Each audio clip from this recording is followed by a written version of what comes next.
Yo, what it do, family?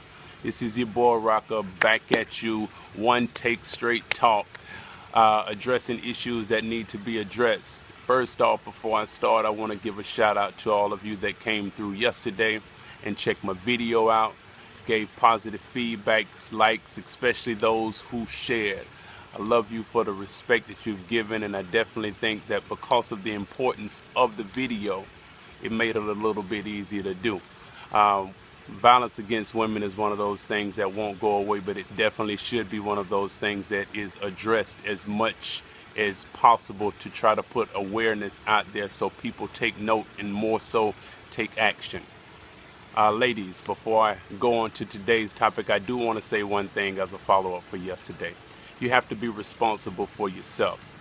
You have to place your heart in the back burner sometime in order to see the things that are not visible to you when you call yourself being in love with a man.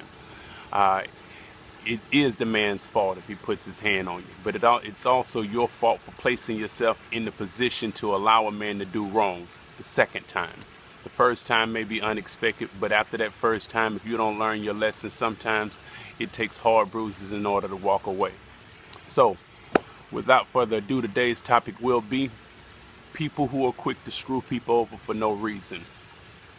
Uh, this is a hard one because it touches close to home at times, but it's one that I feel like regardless of how many toes I step on, it needs to be addressed. Uh, it's not a good look for you as an individual to constantly screw the people who give you a chance, who love you and who care for you over. Regardless of who you are, no matter what your age is, how you were brought up, it is not a good look for you to constantly screw people over. There may be people who employ you, who you have no good intent for or no want to do the job, so you half-ass do what you need to do. There may be people who look out for you instead of going to professionals. They come to you because you might be the local in the family, or you might be somebody that they just want to help out, but you end up screwing them over. That's not a good damn look, and you need to take a good damn look at yourself and change your ways before one day it comes back to hurt you. We have a lot of friends out there who call themselves friends in your face, and they turn around and they're talking about you like you're nothing.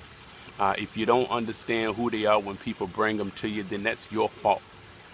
But being the person that's doing that, being the person that is being a confidant to someone and then taking that person's personal business and putting it out in the streets just to get kudos for yourself is not a good look. It's a bad look. Abusing people behind their backs, abusing people because they trust you is not a good look. Abusing people's trust in general isn't a good look. Borrowing money from close friends knowing that you have no intent on paying it back. Borrowing money from your mom, your dad, your cousins, or other relatives knowing damn well you have no intent on paying it back is not a good look. Man or woman up. If you can't afford it, don't ask for it from anybody else. Point blank. But the main thing I'm trying to address is just those people who have no good in their intent when they're dealing with other people, but they want people to look at them as they do have good intent and are good-hearted people. I was talking to my mom earlier about the passing of my grandfather, and I was talking to my uncle about the passing of my grandfather, and we were just talking about different people in the family and discussing different things about life, and one thing came to my mind. How the hell do I want to be viewed when they bury me or before they bury me? When everybody's in the church that chooses to attend, when they come in and they say their final words or their final thoughts, how the hell do I want them to look at me, Terrence Downing? And is my life right now consistent with how I want to be viewed? And if I had to answer that question without a shadow of a doubt, I see you, I would say yes. I'm far from perfect and will never be perfect, but one thing I do know is I live my life in accordance to wanting to be remembered in a good way. I show love to as many people as possible because I feel like it's the thing you're supposed to do. Regardless of how I was raised, regardless of the things that I've gone through, regardless of being bullied, regardless of being looked at as gay or looked at any way, judgment or anything, I still choose to put the right foot forward and do what's best because it matters. I'm a man. I have 6 kids that I love beyond measure, who lead me to do the best that I can and to set an example for them as a father.